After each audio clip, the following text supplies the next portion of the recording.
जब भारत ने ऑपरेशन सिंदूर के तहत पाकिस्तान में घुसकर आतंकी ठिकानों को नष्ट किया तो पाकिस्तान पूरी तरह से बौखला गया। भारत ने ये ऑपरेशन पहलगाम आतंकी हमले के दोषियों से बदला लेने के लिए शुरू किया था, लेकिन ये हमला सीधे पाकिस्तानी सेना के दिल में चुभ गया।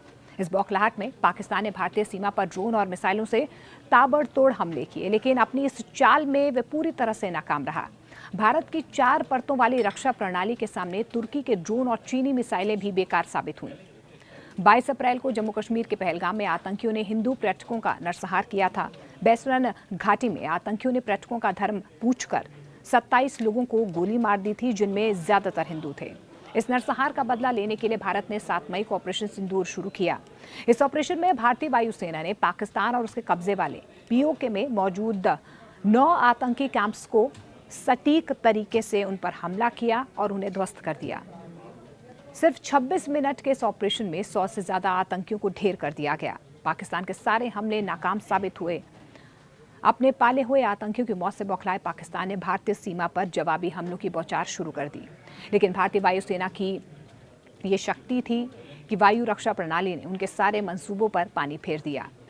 भारतीय वायुसेना के integrated air command and control system IACCS में रूस की S-4 ट्रायम्फ, स्वदेशी आकाश और समर मिसाइलें, मध्यम दूरी की सतह से हवा मिसाइल, बराक 8 और एंटी ड्रोन सिस्टम शामिल हैं, जिन्होंने इस हमले के दौरान भारतीय क्षेत्र की मजबूती से रक्षा की है।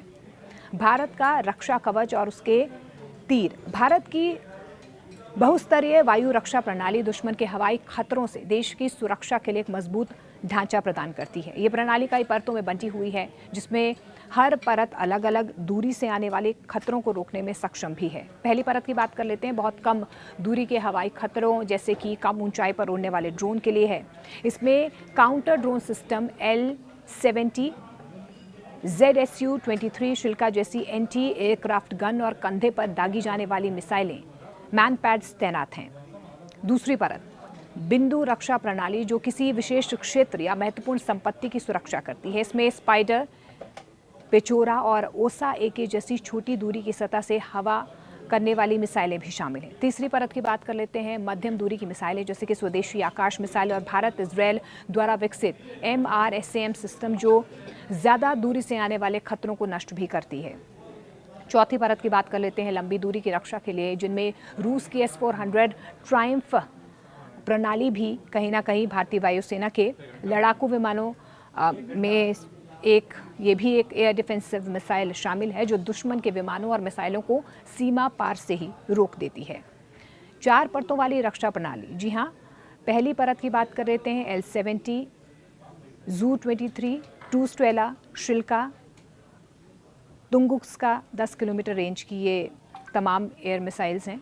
दूसरी परत की बात कर लेते हैं। आकाश, स्पाइडर, समर, पेचोरा, जो 50 किलोमीटर की रेंज वाली एयर डिफेंसिव मिसाइल है। तीसरी परत की बात कर लेते हैं। मध्यम दूरी की सतह से हवा में घात करने वाली बराक रक्षा, जिसकी रेंज 100 किलोमीटर प्रति घंटे की रफ्तार से है, यानी कि 100 किलोमीटर इसका दायरा रहता है। कोई भी अगर इसके आसपास आता है तो वो ध्वस्त हो जाता है।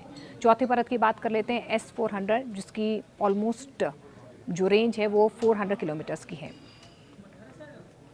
देखिए, आकाश ने किस तरीके से देश का मान बढ़ाया है। इस रक्षा प्रणाली में पुराने लेकिन प्रभावी हथियार जैसे पेचोरा, ओसा AK और AD गन ने महत्वपूर्ण भूमिका निभाई है। वायुसेना अधिकारी अवधेश कुमार भारती ने बताया कि इस रक्षा प्रणाली ने दुश्मन के हर हवाई हथियार को बेअसर कर दिया है।